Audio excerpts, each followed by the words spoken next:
Ini adalah bahagian dalaman untuk Mercedes S-Class W223 facelift. Bukan ada satu, dua, tapi tiga skrin dekat depan ni. Okay, skrin infotainment ni 14.4 inci, tapi sebenarnya dia nampak lebih besar daripada 14 inci lah. Jom kita belik-belik dia punya passenger screen ni pula, apa yang ada dekat sini. Okay, so dekat sini ada kita punya internet access, ada kamera. Wah, ada interior kamera. Lepas tu dia ada macam-macam application lah, Amazon Music, Spotify, Audible, Stingray Karaoke. Apa lagi yang ada dekat sini? Ada Disney Hotstar pun juga dekat sini, ada YouTube. Okey lah kan, bukan driver je enjoy duduk kat depan ni, ada skrin lagi, boleh main game lagi, nampak? Ada beach buggy race. Wah, siap boleh main game.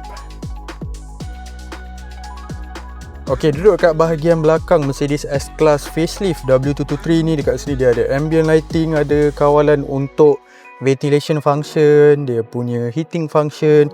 Lepas tu dekat sini macam biasalah, kita nak control dia punya sitting position semua.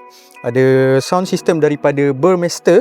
Lepas tu dekat sini, dekat armrest ni dia ada dua controller tau.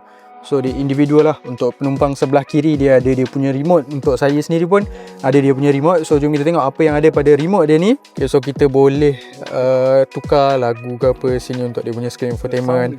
Dan kita punya sitting position. Boleh on dia punya heating dan juga ventilation function. Ambient lighting pun kita boleh tukar dari sini juga. Daripada luar pula, kalau kita nak bandingkan Mercedes S-Class ni dengan yang facelift dan juga sebelum facelift, yang paling ketara adalah dia punya main headlight ni.